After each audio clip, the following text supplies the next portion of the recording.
وَقَضَى رَبُّكَ أَلَّا تَعْبُدُوا إِلَّا إِيَّاهُ।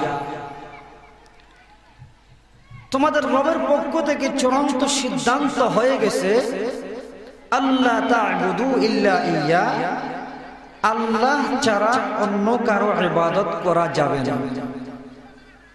রবের পক্ষ থেকে কি হয়েছে? রবের পক্ষ থেকে চূড়ান্ত সিদ্ধান্ত হয়ে গেছে আল্লাহ ছাড়া অন্য কারো ইবাদত করা। কথা যদি জোরে বলেন তাহলে আমি খুশি হব। আল্লাহ ছাড়া কারো ইবাদত করা।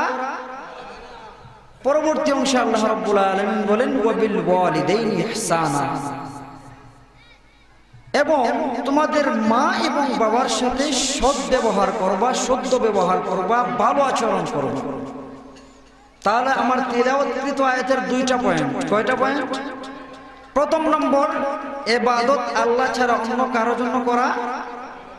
খেদমত করতে হবে কার? মা এবং বাবা। তো আল্লাহ তাআলা ওনার ইবাদতের পাশাপাশি মার কথাটা কেন আনলেন একটু বলবো। আপনারা বলেন তো, এই জমিনে যত কিছু সৃষ্টি হয়েছে সব কিছুর সৃষ্টিকর্তা কে? আমাদের মানুষের সৃষ্টিকর্তা কে? জীব জন্তু পশু পাখির সৃষ্টিকর্তা কে? অর্থাৎ তামাম মাখলুকাত সৃষ্টি করেছেন আল্লাহ। এবং আমাদেরকে যে দুনিয়াতে পাঠালেন আল্লাহ তাআলা কি আসমান থেকে আমাদেরকে জমিনে ছেড়ে দিয়েছেন নাকি একটা মাধ্যম আছে? মাধ্যম আছে না? আল্লাহ তাআলা বলেন তোমাদের সৃষ্টিকর্তা আমি, দুনিয়াতে পাঠাইলাম আমি, আর মাধ্যম বানাইলাম মা এবং বাবাকে। এজন্য বান্দার শুকর আদায়ের যে তুমি আমার ইবাদত করবা, আর তোমার মা আর বাবাকে মাধ্যম বানানোর কারণে তাদেরও একটা অবদান এর মধ্যে ঢুকে গেছে। এজন্য আল্লাহ বলেন আমার ইবাদত ছাড়া অন্য কারো ইবাদত করবা না, মা আর বাবার সাথে ভালো আচরণ করো। গতকালকে আমি যে মসজিদে জমা পড়াই, ওর পাশে হিন্দু সম্প্রদায়, তো ওদের কীর্তন না কি যেন গেছে, তো ওখানেও মাইক দিয়ে শুনলাম তারা বলতেছে যে গুরু আরাধনা করবা, গুরু ভক্তি করবা, মা এবং বাবার খেদমত করে তারপর গুরু ভক্তি করবা। যদি মা বাবাকে অসন্তুষ্ট করে গুরু ভক্তি করো তাহলে তোমরা স্বর্গে যেতে পারবে না। ওরা ওদের ভাষায় বললো আর কি। আমি বুঝতে পারলাম প্রত্যেক ধর্মেই মা এবং বাবাকে সম্মান করার কথা রয়েছে। দুইটা পয়েন্ট যেহেতু, প্রথমে আমি আল্লাহ রাব্বুল আলামিনের ইবাদত ছাড়া অন্য কারো ইবাদত করা যাবে না, এই পয়েন্টে একটু আলোচনা করব। তারপরে মা এবং বাবার সাথে ভালো আচরণ করতে হবে, এই দুই বিষয়ে সংক্ষিপ্ত আলোচনা করব। প্রথম নম্বরে আল্লাহ রাব্বুল আলামিনের সাথে কারো অন্য কাউকে অংশীদারিত্ব করা যাবে না। তার কারণকে অংশীদারিত্ব করলে কি হবে? আল্লাহ রাব্বুল আলামিন কোরআনে কারীমের মধ্যে বলেন ইন্নাল্লাহা লা ইয়াগফিরু আন ইউশরাকা বিহি ওয়া ইয়াগফিরু মা দুনা যালিকা লিমান ইয়াশা। আল্লাহ রাব্বুল আলামিন দুনিয়ার মানুষদেরকে ঘোষণা দেন, হে দুনিয়ার মানুষ, দুনিয়ার জমিনে যাওয়ার পরে যে সমস্ত গুনাহ তোমরা তোমাদের খাতার মধ্যে নিয়ে আসবা, তোমরা নামাজ পড়ো না এক গুনাহ, রোজা রাখো না এক গুনাহ, এমন হাজার হাজার গুনাহ নিয়ে তোমরা যদি আমি আল্লাহর সামনে দাঁড়াও, আর যদি তোমরা শিরক করো না, আমি আল্লাহ তাআলা যদি চাই তাহলে তোমাদের সব গুনাহ মাফ করে দিতে পারি। কিন্তু আল্লাহ তাআলা বলতেছেন ইন্নাল্লাহা লা ইয়াগফিরু আন ইউশরাকা বিহি ওয়া ইয়াগফিরু মা দুনা যালিকা লিমান ইয়াশা। ও আমার বান্দা, তুমি যদি শিরকের মতো গুনাহ নিয়ে আমি আল্লাহর দরবারে দাঁড়াও, আমি আল্লাহ সব গুনাহকে মাফ করে দিতে পারবো, কিন্তু শিরক গুনাহকে কখনোই ক্ষমা করব না। এখন আমরা যারা আছি এখানে সবাই কম বেশি গুনাহ করছি কিনা? এমন কোন মানুষ আছেন এখানে যে হুজুর আমি জীবনে একটা গুনাহ করি নাই? প্রত্যেকেই আমরা গুনাহ করছি। এখন আল্লাহ তাআলা বলতেছেন যদি শিরক ছাড়া অন্য কোনো অপরাধ করো, আমি যদি চাই তাহলে তোমাদের সব গুনাহই ক্ষমা করে দিতে পারি, কিন্তু যারা শিরক করবা তাদের অন্যায়কে আমি কখনো ক্ষমা করব না। এখন এতে করে বোঝা গেল শিরক মারাত্মক ধরনের একটা অপরাধ। এই শিরক থেকে যদি কোনো মানুষ বাঁচতে পারে, আল্লাহ রাব্বুল আলামিন দুনিয়া এবং আখিরাতের সম্মানী বানায় দেন। যেমন ফেরাউনের মেয়ের এক এরকম পরিচারিকা ছিল, ফেরাউনের মেয়েকে দেখাশোনা করত, ফেরাউনের মেয়েকে গোসল করাতো, ফেরাউনের মেয়ের মাথার চুল আশ্রয় দিত। একজন দাসী তার মেয়ের কাছে নিয়োজিত ছিল। ওই দাসীটা ছিল ইমানদার, কিন্তু সে যে ইমানদার, তৎকালীন জামানায় তো মুসলমানের সংখ্যা বেশি ছিল না, এর জন্য বয়ে সে তার পরিচয়টাকে আত্মগোপন করলো। পরিচয়টা কারোর সামনে প্রকাশ করবে না, কারণ সে একা ইমানদার আর দেশের সমস্ত মানুষ হলো বেঈমান। যদি তার ইমানদারিত্বের সার্টিফিকেট মানুষের সামনে প্রকাশ করে দেয় তাহলে তার খবর আছে না। এজন্য তার ইমানটাকে লুকায়িত করে রাখলো। সে গোপনে গোপনে আল্লাহ তাআলার ইবাদত করে। কিন্তু আল্লাহ তাআলার কি কুদরত, একদিন ফেরাউনের মেয়ের মাথা আশ্রয় দেওয়ার সময় আল্লাহর বান্দির হাত থেকে, ওই মুমিন বান্দির হাত থেকে চিরুনিটা মাটির মধ্যে পড়ে গেল, আর ওই মহিলার মুখ দিয়া অটোমেটিকলি বের হয়ে আসলো, আয় আল্লাহ, যারা তোমার ইবাদত করে না তারা হলো সবচেয়ে বড় নাফরমান। যখন মাত্র এই কথাটা ফেরাউনের মেয়ে শুনলো, ফেরাউনের মেয়ে শুনে বলতেছে, বাদী, তুমি কার কথা বললে? তুমি কি আমার আব্বার কথা বলেছো? কারণ ফেরাউন দাবি করেছিল কি, ফাকালা আনা রাব্বুকুমুল আলা, আমি হইলাম সবচেয়ে বড় খোদা। জোরে বলেন নাউজুবিল্লাহ। ফেরাউন দাবি করতো আমি হইলাম সবচেয়ে বড় খোদা। যখন নাকি ফেরাউনের মেয়ের দাসীর হাত থেকে চিরুনিটা পড়ে যায়, আর ওই মুমিন মুসলমান বান্দি বলে, আল্লাহ, যে মানুষগুলা তুমি আল্লাহকে সিজদা করে না, ওই মানুষগুলা ধ্বংস হয়ে যাক। ফেরাউনের মেয়ে মনে মনে ভাবতেছে, রব তো আমার আল্লাহ, রব তো আমার আব্বা, মনে হয় আমার আব্বার কথা বলছে। তখন ফেরাউনের মেয়ে ওই দাসীকে জিজ্ঞাসা করে, দাসী, তুমি কি রব বলে আমি আমার আব্বাকে সম্বোধন করেছো নাকি অন্য কাউকে সম্বোধন করেছো? আল্লাহর বান্দি তখন উত্তর করে, হে ফেরাউনের মেয়ে, না না, আমি তোমার বাবাকে কেমন করে রব মানতে যাব? তোমার বাবা তো আসমান আর জমিন সৃষ্টি করে নাই। আমি ওই আল্লাহকে রব হিসেবে সম্বোধন করলাম, যে আল্লাহ আসমান বানাইছেন, জমিন বানাইছেন, এমনকি তোমার বাবা ফেরাউনকেও বানাইছেন। জোরে বলুন সুবহানাল্লাহ। দাসী বলতেছে, আমি তোমার বাবারে কেন রব বলবো? আমি তো রব বলছি ওই মহান সত্তাকে, যে সত্তা আসমান বানিয়েছেন, জমিন বানিয়েছেন, এমনকি তোমার বাবা ফেরাউনকেও বানিয়েছেন। যখন নাকি ফেরাউনের মেয়ে এই কথা শুনলো, শুনে সঙ্গে সঙ্গে বাবার দরবারে গিয়ে বললো, বাবা, যেই দাসীকে আপনি রাজকীয় এরকম অভ্যর্থনা দিয়ে রাখেন, রাজকীয় অবস্থায় যাকে আপনি রাখেন, সেই তো আপনাকে খোদা মানে না, সে তো আরেকজন খোদার পূজা করে।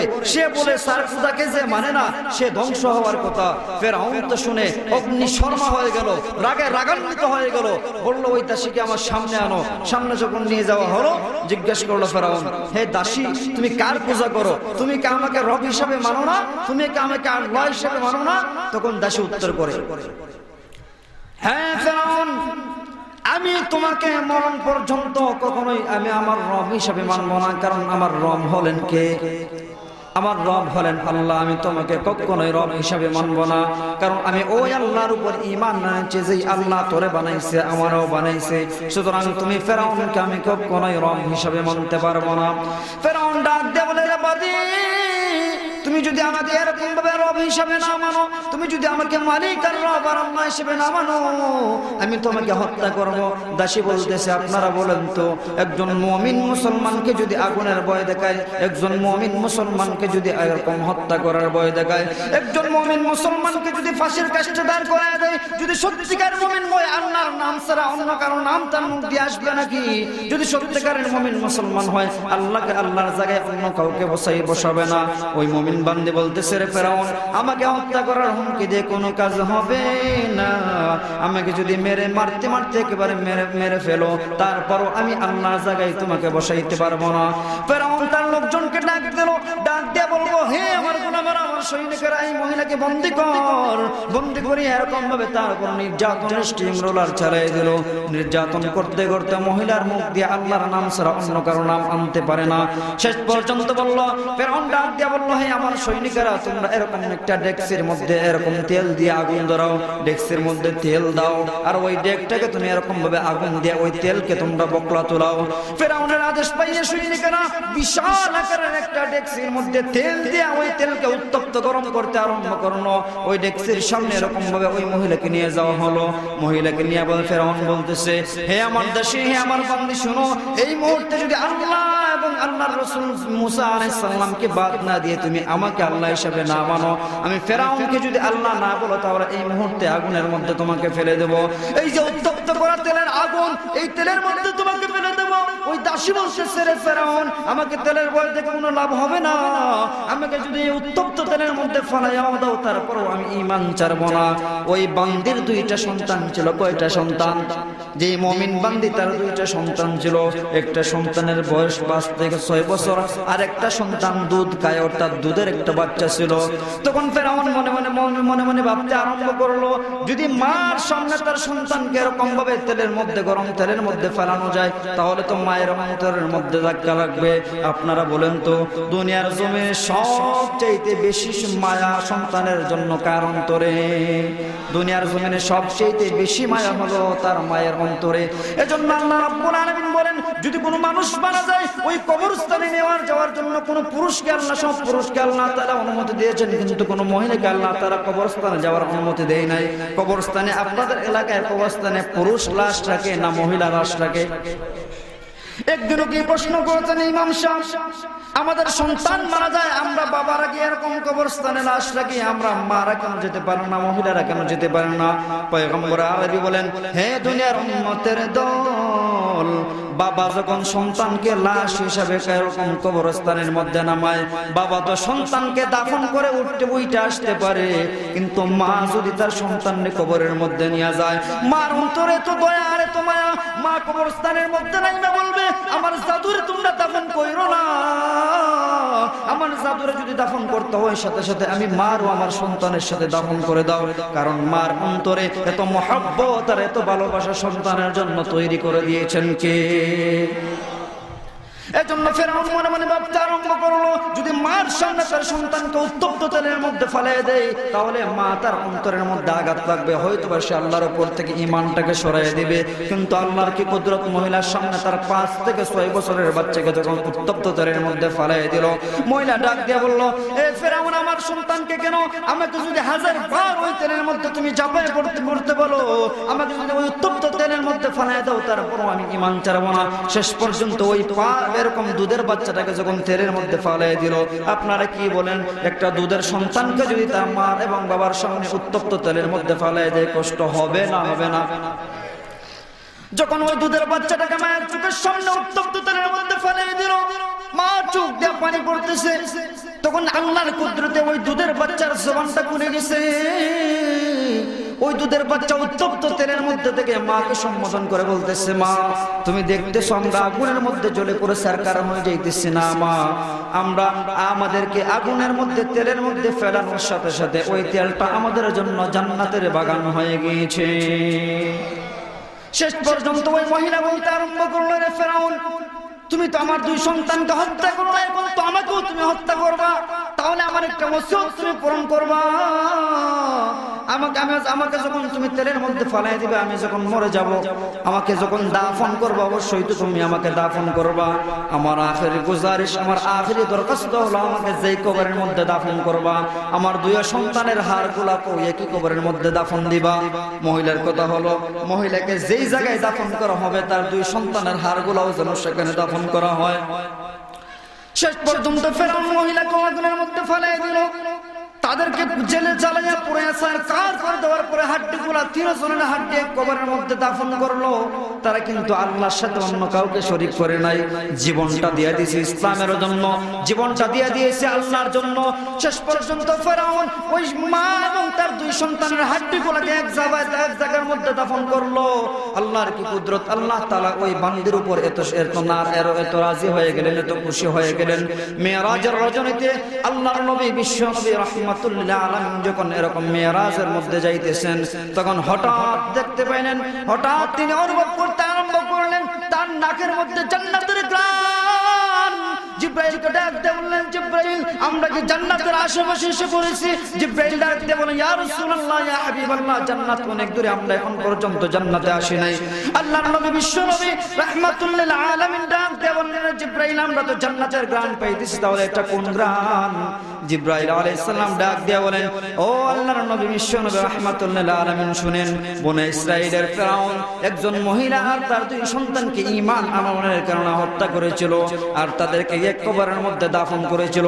আল্লাহ তাআলার তাওহীদের উপরে কুতুবাত থাকার কারণে, আল্লাহ তাআলার উপর বিশ্বাস স্থাপন করার কারণে আল্লাহকে রব মানার কারণে তাদেরকে হত্যা করা হয়েছে, তারা তো ঈমান ছেড়ে দেয় নাই। তাদের ঈমানকে রক্ষা করার জন্য তারা জীবনকে ঝাঁপিয়ে পড়েছে, তারা জীবন বাজি রেখে ঈমান রক্ষা করেছে।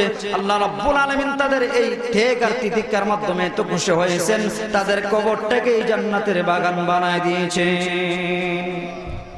এবার চিন্তা করেন, ঈমান রক্ষার জন্য তারা যখন শাহাদাত বরণ করলেন, মিরাজের রজনীতে আল্লাহর রাসূল মিরাজে যায়, যখন কবরস্থানের পাশে আসলো, আয়েশা থেকে ওই কবর থেকে জান্নাতের ঘ্রাণ আসতে আরম্ভ করছে। এটা কিসের বদৌলতে? ঈমানের বদৌলতে। কিসের বদৌলতে? আল্লাহর সাথে কারোর সাথে অংশীদারিত্ব না করার বদৌলতে। ওই সময় যদি মহিলা আল্লাহর সাথে ফেরাউনকে এরকম অংশীদারিত্ব করতো, তাহলে তার কবরটা কি জান্নাতের বাগান হইতো? এজন্য আল্লাহ রাব্বুল আলামিন বলেন, ওয়াকাদা রাব্বুকা আল্লা তা'বুদু ইল্লা ইয়্যাহু ওয়া বিল ওয়ালিদাইনি ইহসানা। হে দুনিয়ার মানুষ, আমি আল্লাহর সাথে অন্য কারো অংশীদারিত্ব করব না, আমি আল্লাহ ছাড়া অন্য কারো তুমি ইবাদত করব না। ইবাদত করব আমরা সকলে কার? আরো জোরে বলেন, ইবাদত করব কার? আমাদের হায়াতের মালিক কে? আমাদের মওতের মালিক কে? এই জমিনের মালিক কে? আমাদের সুখ শান্তির মালিক কে? সব কিছুর মালিক কে? আল্লাহ রাব্বুল আলামিন বলেন, বান্দা আমি আল্লাহ ছাড়া অন্য কারো ইবাদত তোমরা করবা না। দ্বিতীয় অংশ আল্লাহ রাব্বুল আলামিন বলেন, ওয়া বিল ওয়ালিদাইনি ইহসানা, মা এবং বাবার সাথে ভালো আচরণ করবা, সুন্দর আচরণ করবা, কারণ মা বাবার মাধ্যমেই আমি আল্লাহ তাআলা তোমাদেরকে দুনিয়ার জমিনে পাঠাইলাম। এই মা আর বাবার প্রতি স্বয়ং বিশ্বনবী কতটা আদবের সাথে চলতেন। আমরা তো বিশ্বনবীর উম্মত, আমরা জেনে নেই বিশ্বনবী মা এবং বাবার সাথে কতটা আদবের সাথে চলতেন। আল্লাহর নবী বিশ্বনবী রাহমাতুল লিল আলামিন মসজিদে নববীতে সাহাবায়ে কেরামদেরকে নিয়ে বসে আছেন। সমস্ত সাহাবায়ে কেরাম মসজিদে নববীর মধ্যে বসা, হঠাৎ করে সাহাবায়ে কেরাম লক্ষ্য করলেন গ্রাম্য একটা মহিলা গ্রাম্য পরিবেশে মসজিদে নববীর দিকে আসতেছে।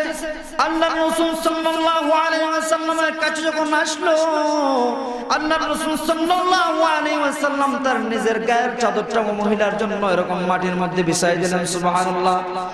যে নবীকে সৃষ্টি না করলে আসমান জমিন কিছুই আল্লাহ বানাইতো না। সাহাবায়ে কেরাম মনে মনে ভাবতে আরম্ভ করলো, কোন মহিলা আমাদের সামনে আসলো যে মহিলার জন্য আল্লাহর নবী বিশ্বনবী স্বয়ং তার নিজের গায়ের চাদরটা এরকম জমিনের মধ্যে বিছাই দিলেন। কিন্তু সাহাবায়ে কেরামের একটা অভ্যাস ছিল, যখন রাসূল কারোর সাথে কথা বলতেন বা কারোর সামনে থাকতেন তখন কোনো প্রশ্ন করতেন না। যখন আল্লাহর রাসূল ফারেক হয়ে যেতেন তখন সাহাবায়ে কেরাম প্রশ্ন করতেন। যখন ওই মহিলা চলে গেল, সাহাবায়ে কেরাম আরজ করলেন, ইয়া রাসূলুল্লাহ, ইয়া হাবিবাল্লাহ, আপনি হলেন রাহমাতুল লিল আলামিন, খাতামুন নবিয়্যিন। আপনাকে সৃষ্টি না করলে আল্লাহ তাআলা तमाम জগৎ কোন কায়নাত কিছুই বানাইতেন না। আদম আলাইহিস সালাম থেকে নিয়ে কিয়ামত পর্যন্ত এমন কোন মানুষ আসবে না যার সম্মান আর মর্যাদা আল্লাহ আপনার মতো দিয়েছেন। আপনি হলেন সৃষ্টির শ্রেষ্ঠ মানুষ। একজন গ্রাম্য মহিলা আপনার সামনে এসে বসলো, আর আপনি আপনার গায়ের চাদরটা ওই মহিলাকে বসার জন্য জমিনের মধ্যে বিছাই দিলেন। আমরা তো জানি না এই মহিলাকে। আল্লাহর রাসূল আর সাহাবায়ে কেরামের প্রশ্নের জবাবে বলেন, হে আমার সাহাবায়ে কেরাম, তোমরা শোনো, আমি জন্মের পর বেশি দিন আমার মার দুধ পান করতে পারি নাই। আমি বেশি দিন আমি মা আমেনার দুধ পান করতে পারি নাই। আমি যে মা হালিমাতুস সাদিয়ার দুধ পান করেছিলাম, ইনি হলেন আমার সেই দুধ মা হালিমাতুস সাদিয়া। আমি বিশ্বনবী আমার দুধ মা হালিমাতুস সাদিয়ার এরকম আদবের জন্য, সম্মানের জন্য আমি বিশ্বনবীর গায়ের রুমালটা পর্যন্ত জমিনের মধ্যে বিছিয়ে দিলাম। বিশ্বনবী তার গায়ের চাদরটা দুধ মা হালিমাতুস সাদিয়ার জন্য যদি জমিনে বিছাই দিতে পারে, তাহলে আমরা এখানে যারা আছি আমরা কতটুকু পরিমাণ আমাদের মা এবং বাবাকে সম্মান করা উচিত আপনারা বলেন। কিন্তু অত্যন্ত দুঃখের সাথে বলতে হয়, আমাদের সমাজের অধিকাংশ মানুষ, অধিকাংশ যুবক বিয়ে শাদী করার পরে স্ত্রীর পাল্লায় পড়ে মা বাবাকে কষ্ট দেয়। এমন মানুষ, এমন যুবক আমাদের সমাজে আছে না নাই? আল্লাহর রাসূল সাল্লাল্লাহু আলাইহি ওয়াসাল্লাম বলেন, তোমাদের জন্য সবচেয়ে বড় পীর এবং সবচেয়ে বড় দোয়া কবুল করে নেওয়া, সবচেয়ে বড় দোয়া করেনেওয়ালা, যার দোয়া 100 কবুল হয়, যার গ্যারান্টি স্বয়ং আল্লাহ রাব্বুল আলামিন দিলেন, তিনি হলেন মা এবং বাবা। আপনি যদি তামাম বিশ্বের সবচেয়ে বড় আলেম যিনি বর্তমানে, তামাম দুনিয়ার সবচেয়ে বড় আলেমকে দিয়ে যদি আপনার জন্য দোয়া করান, ওই দোয়াটা 50-50 কবুল হতেও পারে, আবার নাও হতে পারে, কিন্তু আপনার মা কাজে কাজ করে খায়। আপনার মা অন্যের বাড়িতে কাজ করে ধনী নয়, সুন্দর নয়, আপনার মা কালো, কিন্তু আল্লাহর রাসূল বলেন ওই মা যদি আপনার জন্য হাত উঠায় দোয়া করে 100 কবুল করে নেবেন কে? অথচ আমরা এই জায়গায় দোয়া না চাইয়া দোয়া চাই আরেক জায়গায়। এক বেচারা টাকা হারাইছে, মুরব্বী মানুষ, পকেটের মধ্যে আকিস বিড়ি আর টাকারে বুঞ্জাইয়া এরকম লঙ্গির পেশের মধ্যে রাখছে। তো টাকা হারায় গেছে, বাইরে এসে খুঁজতেছে। মনে করেন আপনাদের পরিচিত যদি একজন এরকম খুঁজে, আপনারা বলবেন না যে কি হারাইছে। লোকটা বলতেছে আমার টাকা আর নাসির বিড়ি ছিল, বিড়ি আর টাকা হারাইছে। তো লোকটা খুঁজতেছে, আশেপাশের লোকরা বলতেছে আরে দেখ মুরব্বী মানুষ হারাইছে, খুঁজে টুজে পাওয়া যায় কিনা। তো সবাই আধা ঘন্টা যাবত খুঁজতেছে, এরকম ওয়াজের প্যান্ডেল সারাটা খুঁজে রাখছে, তন্ন করে খুঁজছে, একটা ফিফরাও সার পায় নাই, সব কিছু খুঁজে দেখছে। খুঁজার পরে একজনে জিজ্ঞেস করতেছে চাচা আপনি যে টাকাটা হারাইছেন এটা কোন জায়গায় হারাইছেন? কই বাতিজা টাকাটা তো হারাইছে আমার বাড়িতে। কই হারাইছে? খুঁজে কোথায়? মাহফিলে। খুঁজে কই? হারাইছে কোথায়? আপনারা বলেন তো কিয়ামত পর্যন্ত যদি এই মাটিতে খুঁজা কেন, যদি কিয়ামত পর্যন্ত এরকম একেবারে পাতালের মধ্যে যায় মাটি কুড়তে কুড়তে, টাকা এনে পাইবো কই? আর একজন বলে চাচা টাকা হারাইছেন বাড়িতে আর আধা ঘন্টা এনে কষ্ট করাইলেন, কারণটা কি? মুরব্বী ডাক দেয়া কয় বাতিজা যদি পাইয়া যায়, এই যদি পাইয়া যায় কিয়ামতের আগে আর আসবে? ঠিক তেমনি আল্লাহ রাব্বুল আলামিন বলেন তোমরা দোয়া চাইবা মা এবং বাবার কাছে, কিন্তু আমাদের সমাজে এমন মানুষও আছে তার মা এবং বাবাকে জিন্দেগিতে কোনোদিন 1 কেজি গরুর গোশত কিনে খাওয়ায় না, কিন্তু বাবার দরবারে গরু নিয়ে যায়। এমন মানুষ আছে না? যেরকম ভাবে ওই মুরব্বী বাড়িতে টাকা হারাইয়া মাগফিরাত যদি খুঁজে কিয়ামত পর্যন্ত পাবে না, মা আর বাবাকে অসন্তুষ্ট রেখে যদি কোন পীর আউলিয়ার দরবারে গিয়া দোয়া চায় কিয়ামত পর্যন্ত তার দোয়া কবুল। হ্যাঁ, যদি আপনি মা এবং বাবাকে সন্তুষ্ট করে কোনো পীর আউলিয়ার দোয়া নেন, পীর বুজুর্গের দোয়া নেন, সেটা তো ভালো, শোনায় সোহাগা, কিন্তু মেইন জায়গা ক্রস করে যদি আপনি মাইনাস জায়গায় এসে দোয়া চান সেটা কখনো কবুল হবে না। কারণ মা এবং বাবার সম্মান বাড়িয়ে দিয়েছেন কে? মা আর বাবার তো সম্মান আর মর্যাদা। রাসূলের সাহাবী হযরত আবু হুরায়রা রাদিয়াল্লাহু তাআলা আনহু রাসূলের দরবারে আসলেন। রাসূলের দরবারে এসে আবু হুরায়রা কান্না করতেছেন। আল্লাহর রাসূল জিজ্ঞাসা করলেন রে আবু হুরায়রা তুমি কেন কাঁদো? আবু হুরায়রা ডাক দেব আল্লাহর রাসূল আমার মা আমাকে আঘাত করেছেন, আমার মা আমাকে মেরেছেন। আল্লাহর রাসূল বললেন হে আবু হুরায়রা তুমি কি কোনো গুস্তাখি করেছো, কোনো অপরাধ করেছো? তোমার মা যে তোমাকে মারলো তুমি কি কোনো অন্যায় করেছো? আবু হুরায়রা রাদিয়াল্লাহু তাআলা ডাক দিয়ে বলেন না হুজুর না, আমি কোনো অন্যায় করি নাই, কোনো অপরাধ করি নাই। তবে আল্লাহর রাসূল জিজ্ঞাসা করলেন তাহলে কেন তোমার মা তোমাকে মারলো? আবু হুরায়রা রাদিয়াল্লাহু তাআলা বলেন ওগো আল্লাহর রাসূল আমি তো ঈমানদার, আমি তো আপনার এরকম নুরানি হাতের মধ্যে হাত রেখে কালিমা পড়ে মুসলমান হয়েছি, কিন্তু আমার মা তো মুশরিকা, আমার মা দেবদেবীর পূজা করে, আমার মা হলো মুশরিকা মানুষ। আমি আপনার দরবার থেকে ফিরতে রাত হয়ে গিয়েছিল, আমার মা জিজ্ঞেস করেছিলেন রে আবু হুরায়রা এত রাত্রে কোথা থেকে তুমি আসলে? আমি আমার মার প্রশ্নের জবাবে বলেছিলাম ওগো মা আমি এমন দরবার থেকে আসছে যেই দরবারের মানুষটার কদম সম্মান করতে পারলে तमाम দুনিয়া এরকম ভাবে আনন্দে আত্মহারা হয়ে যায়। আমি সেই দরবারে নববী থেকে ফিরতে আমার রাত হয়ে গেছে, আমি রাসূলের রওজা থেকে আসতে আসতে আমার রাত হয়ে গেছে। যেই মাত্র আমার মার সামনে আমি রাসূলের রওজার কথা বললাম, যেই মাত্র আমার মার সামনে আপনার নাম উচ্চারণ করলাম, আমার মা তো মুশরিকা, আমার মার অন্তরের মধ্যে শরীরের মধ্যে আগুন লেগে গেল। কারণ আমি মুশরিকা, আমার ছেলে মুহাম্মদের দরবারে যায়, আমার মা এই কারণে রাগান্বিত হয় আমাকে এরকম অন্যায় ভাবে মেরেছেন, আমার মা আমাকে আঘাত করেছেন। আল্লাহর রাসূল জিজ্ঞেস করলেন রে আবু হুরায়রা তুমি আমার কাছে কেন আসছো? আমার কাছে কি বিচার দেওয়ার জন্য আসছো? আবু হুরায়রা রে শোনো, তোমার মা যদি অমুশরিকা হয়, সন্তানের জন্য মা এবং বাবার সম্মান আর মর্যাদা এত বেশি, আমি স্বয়ং বিশ্ব নবীও মা এবং বাবার প্রতি বিচার দায়ের করতে পারবো না। সুবহানাল্লাহ বলেন সুবহানাল্লাহ। আল্লাহর নবী বিশ্বনবী বলেন তোমার মা তোমাকে মেরেছেন, যদিও সে মুশরিকা হয়, তার বিরুদ্ধে নালিশ আমি কখনো গ্রহণ করতে পারবো না, কারণ সে তোমার মা। আবু হুরায়রা রাদিয়াল্লাহু তাআলা বলেন ইয়া রাসূলুল্লাহ ইয়া হাবিবাল্লাহ দরবারে আমি আমার মার জন্য নালিশ করতে আসি নাই। আল্লাহর রাসূল বলেন, ইয়া আবু হুরায়রা, তাহলে কেন আমার দরবারে তুমি আসলে? আবু হুরায়রা রাদিয়াল্লাহু তাআলা আনহু বলেন, ওগো বিশ্বনবী, আপনি যদি আল্লাহর দরবারে হাত উঠিয়ে দোয়া করেন তাহলে আল্লাহ তাআলা তো 100 কবুল করবেন। আমি এসেছি আমার মার জন্য হেদায়েতের দোয়া করবেন। আপনি যদি আমার আম্মার জন্য হেদায়েতের দোয়া করে দেন, আল্লাহ রাব্বুল আলামিন তো আপনার দোয়াটাকে কবুল করে আমার মাকে হেদায়েতের বাতি জ্বালায় দিবেন। আল্লাহর নবী বিশ্বনবী হাত উত্তোলন করে আল্লাহর দরবারে দোয়া করতে আরম্ভ করলেন। ওগো আমার মাওলা, ওগো আমার বন্ধু আল্লাহ, আবু হুরায়রা মার তুমি হেদায়েত দিয়ে দাও। এমন সময় আবু হুরায়রা দৌড় দিতে আরম্ভ করলেন। রাস্তার মধ্যে বন্ধু বান্ধব সবাই আবু হুরায়রার জামাটাকে আঁকড়ায় ধরলো। কারণ গ্রামের সবাই জানে, সমাজের সবাই জানে আবু হুরায়রা অত্যন্ত ভদ্র একটা মানুষ। আবু হুরায়রা কোনো ঝগড়া ফাসাদের মধ্যে থাকে না, কোনো গন্ডগোলের মধ্যে আবু হুরায়রা পাওয়া যায় না। আপনারা বলেন তো, আপনাদের মসজিদের ইমাম সাহেব যদি হঠাৎ দৌড় মারে, আপনারা জিজ্ঞাসা করবেন না হুজুর দৌড়ান কেন? হুজুর খুব ভালো মানুষ, হুজুর দৌড়ায় কেন? সবাই হুজুরে ধরবেন, বলেন হুজুর কি হয়েছে বলেন। তা আবু হুরায়রা সভ্য এবং ভদ্র মানুষ ছিলেন। যখন আবু হুরায়রা দৌড়াতে আরম্ভ করলেন, তখন সব মানুষ আবু হুরায়রা রাদিয়াল্লাহু তাআলা আনহুর জামাটাকে আঁকড়ে ধরে জিজ্ঞাসা করলো, হে আবু হুরায়রা, তুমি দৌড়াও কেন? আবু হুরায়রা রাদিয়াল্লাহু তাআলা উত্তর করলেন, ও আমার সঙ্গী সাথীরা, আমাকে ছেড়ে দাও। আমি দৌড় দিয়েছি, আমি আমার বাড়িতে যাব, গিয়ে দেখবো আমার মা বাড়িতে আছেন কিনা। আমি আমার মার দরবারে যাব। আমি আল্লাহর রাসূলকে দোয়া করতে এরকম ভাবে দেখতেছি, আল্লাহর রাসূল দোয়া করতেছেন, ওগো আল্লাহ, আবু হুরায়রার মাকে তুমি হেদায়েত দিয়ে দাও। আমি দৌড় দিয়া বাড়িতে গিয়ে দেখতে চাই আমি আবু হুরায়রা আমার বাড়িতে আগে পৌঁছাই না আমার বিশ্বনবীর দোয়া আমি আবু হুরায়রার বাড়িতে আগে গিয়ে পৌঁছাই।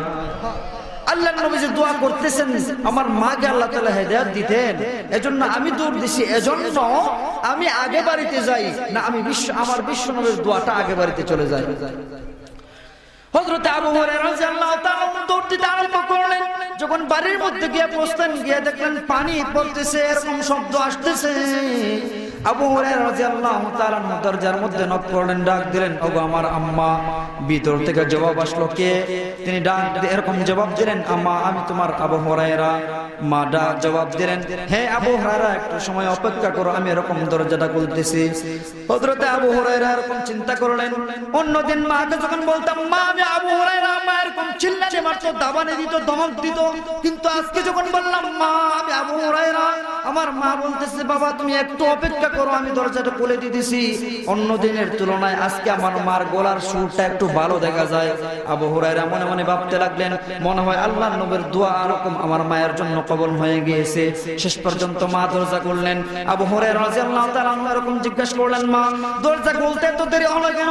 মা উত্তর করলেন, আবু হুরায়রা, আমি যে তোমাকে গতকালকে অন্যায়ভাবে তোমাকে এরকম আঘাত করেছিলাম, মেরেছিলাম, আমার অন্তরের মধ্যে ধাক্কা লাগছে। আমি আমার সন্তানকে তো অযথাই মারলাম, কারণ আমার সন্তান তো কোনো খারাপ মানুষের দরবারে যায় নাই। আমার নবী আমার সন্তান ওই মানুষের দরবারে গিয়েছে যে মানুষটার জন্য আল্লাহ তাআলা আসমান আর জমিন সৃষ্টি করেছে। ও আবু হুরায়রা, আমি মনে মনে একটা নিয়ত করে ফেলেছি। আবু হুরায়রা রাদিয়াল্লাহু তাআলা বললেন, মা কি নিয়ত তুমি করেছো?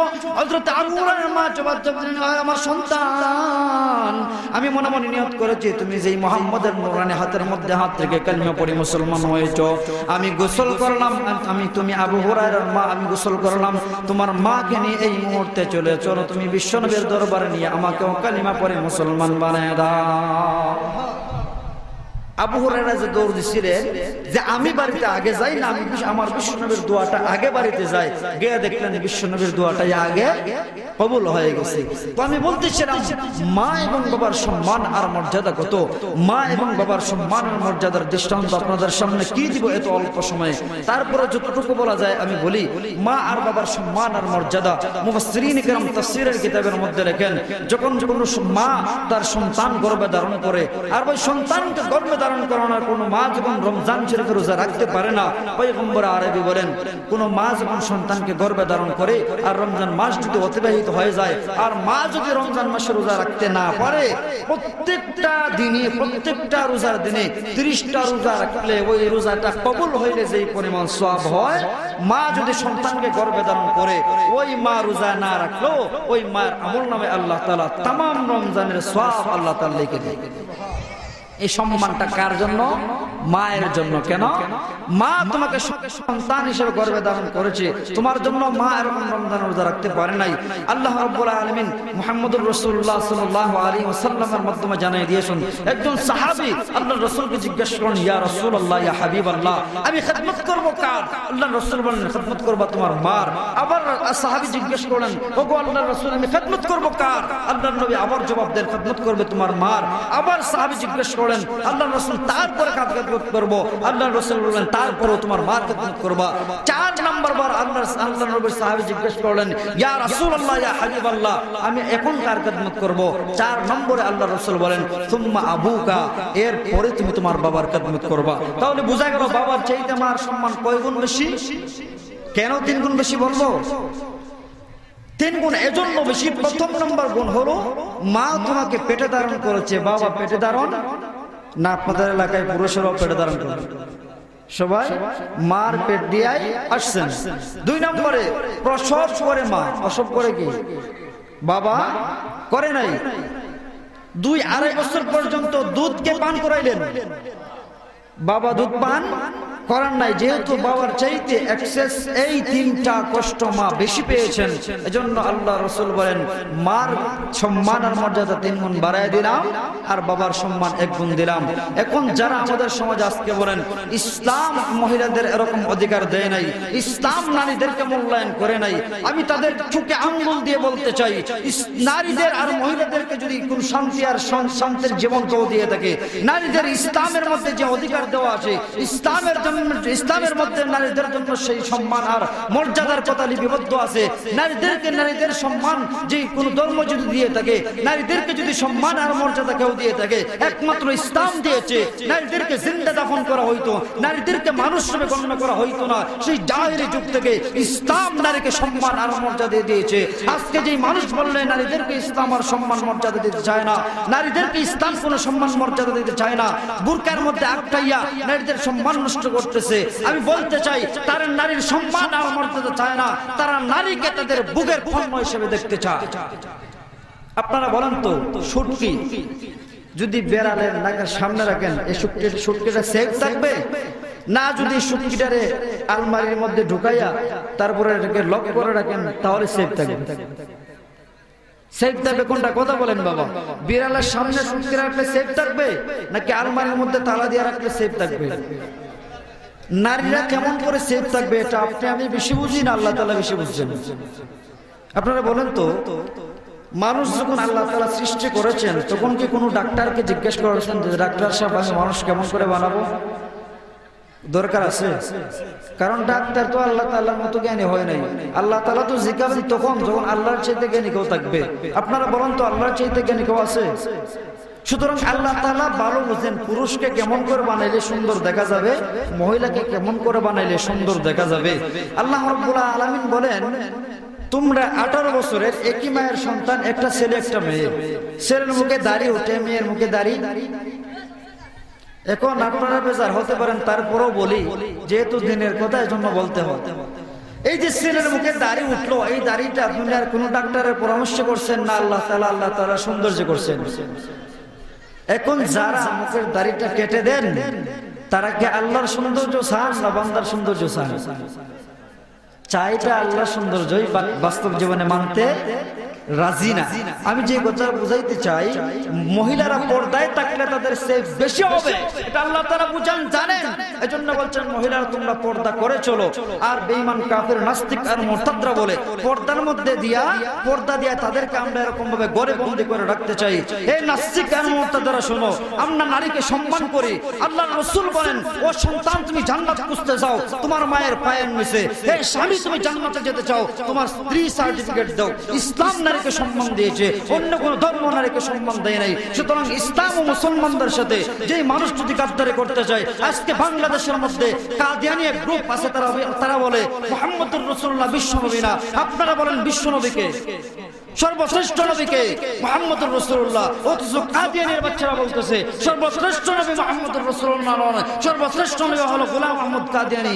আমরা দেবতাহীন কোনটা বলে দিতে চাই, বাংলার জমিন সহ গোটা বিশ্বের মানুষ ইসলাম ও মুসলমানদেরকে নিয়ে বিশ্ব নবীকে নিয়ে যদি কোনো কটাক্ষ করে, আমরা 1971 সালে জীবন বাজি রেখে যেমন আমরা পাকিস্তানিদের কাছ থেকে বিজয় অর্জন করেছি, আবারও যদি বিশ্ব নবীর ইজ্জতের হেফাজতের জন্য ময়দানে চাপ দিতে হয়, কারা কারা রাজি আছেন হাত তুলে আল্লাহকে দেখায় দেয়। নারে তাকবীর, নারে তাকবীর। ইসলামের শত্রুরা আজকে বাংলাদেশের মধ্যে দাঁড়ায় 95% মুসলমানের দেশ বাংলাদেশ, এই দেশে দাঁড়ায় বলে মুহাম্মদুর রাসূলুল্লাহ নাকি শেষ পয়গম্বর না, শেষ পয়গম্বর হলো তাদের দাদা গোলাম আহমদ কাদিয়ানী। অথচ এই গোলাম আহমদ কাদিয়ানীর মৃত্যু হয়েছে টয়লেটের ভিতরে। কোথায়? টয়লেটের ভিতরে। তুই যে পয়গম্বর, তোর মৃত্যু আল্লাহ তাআলা টয়লেটের ভিতরে ঢুকাইয়া দেখাই দিয়েছে। তো যেই কথাটা বোঝাইতে চাইলাম, মা এবং বাবার খেদমত। হযরতে যুন্নুন মিসরি রাহমাতুল্লাহি আলাইহি মিশরের একজন বিখ্যাত বুজুর্গ ছিলেন। আমি শুধুমাত্র আমার আয়াতের ওয়াবিল ওয়ালিদাইনি ইহসানা, আমার আয়াতের পয়েন্টটা বোঝানোর জন্য কয়েকটা কথা বলতেছি। তো যুন্নুন মিসরি রাহমাতুল্লাহি আলাইহি উনি মিশর থেকে মদিনা পর্যন্ত, এখন তো আমরা বিমানে হজ করি, আজকে থেকে 500 বছর আগে বিমান ছিল বাবা? বিমান ছিল? ছিল না। তখন হজ করতে হইতো হাইটা, কি দিয়া? পায়ে একটা হজ করতে হইতো। মিশর থেকে মদিনা যাইতে 3 মাস সময় লাগতো, আবার আসতে 3 মাস সময় লাগতো। এক কথায় যদি কোনো মানুষ হজ করতে চাইতো, হাঁটা লাগতো কয় মাস? কোনো মানুষ হজ করতে চাইলে হাঁটা লাগতো কয় মাস? 6 মাস পর্যন্ত হাঁটা লাগতো। তো যুন্নুন মিসরি রাহমাতুল্লাহি আলাইহি মা এবং বাবার সম্মান যেহেতু বেশি, উনি ওনার মাকে কাঁধের মধ্যে উঠাইয়া যে কোনোভাবে পালকির ব্যবস্থা করে ওনার মাকে উনি কাঁধে নিলেন। এক কাঁধে মাকে নিলেন, আরেক কাঁধে কাপড় চোপড় খানা খাদ্য দ্রব্য নিলেন। নিয়া এরকম মিশর থেকে মদিনা পর্যন্ত হজ করলেন একাধারে 17 বছর। সুবহানাল্লাহ। আমরা তো আমাদের মাকে এক গ্লাস পানি আগায় দিতে চাই না, অথচ হাঁটা লাগে কয় মাস হজ করলে? 6 মাস। সেই 6 মাস হাঁটার পথে যুন্নুন মিসরি তার মাকে কাঁধে নিয়ে হজ করেছেন একাধারে 17 বছর। 17 নম্বর বছর যখন হজে গেলেন, হজে গিয়া কাবা শরীফের দরজা আর হজরে আসওয়াদের মধ্যখানে মুলতাজাম, এই মুলতাজামে দাঁড়িয়ে যদি কোনো মানুষ দোয়া করে, আল্লাহর রাসূল বলেন 100তে 100 কবুল করে নেন আমার আল্লাহ। ওই মুলতাজামে দাঁড়ায়া ওই যুন্নুন মিসরি রাহমাতুল্লাহি আলাইহি দোয়া করতে আরম্ভ করলেন। ওকে আমার মাওলা, আপনি না বলেছিলেন মা এবং বাবার সম্মান করতে? আমি আমার মা আর বাবার সম্মান করতে যাইয়া আমার মাকে নিয়ে দীর্ঘ 17টা বছর পর্যন্ত হজ করলাম।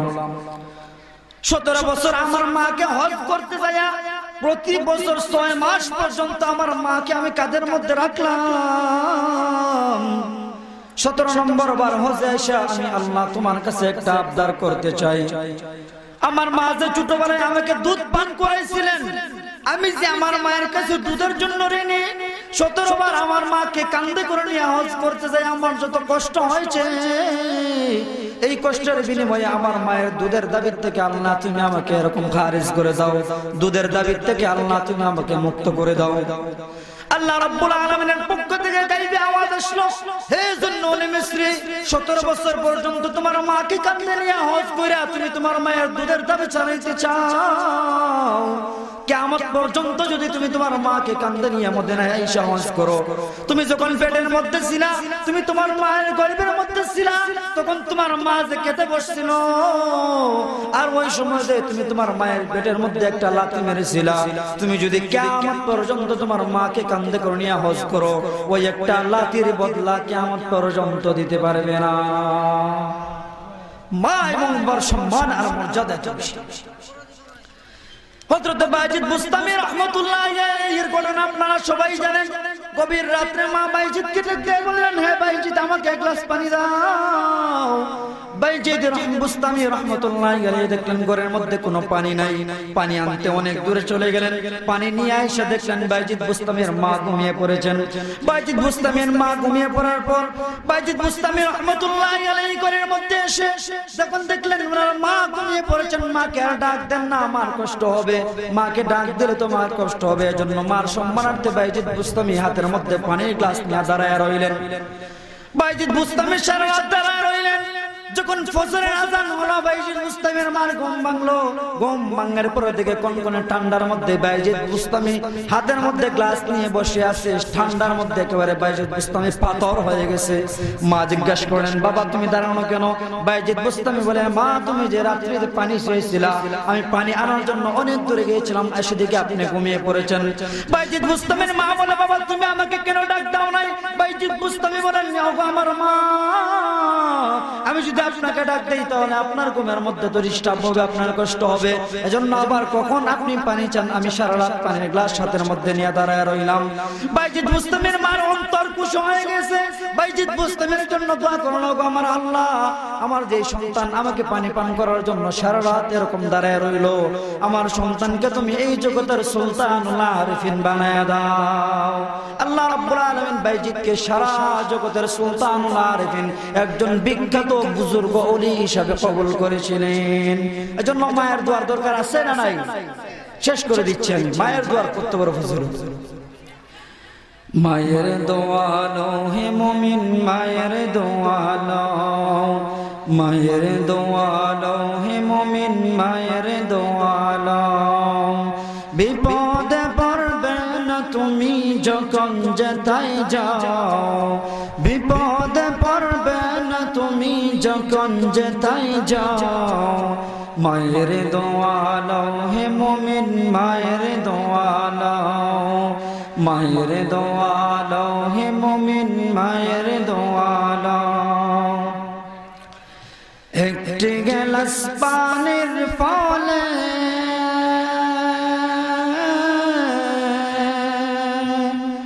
বাইজিদের কোলে তোলে, একটি গ্লাস পানির ফলে বাইজিদের কোলে তোলে।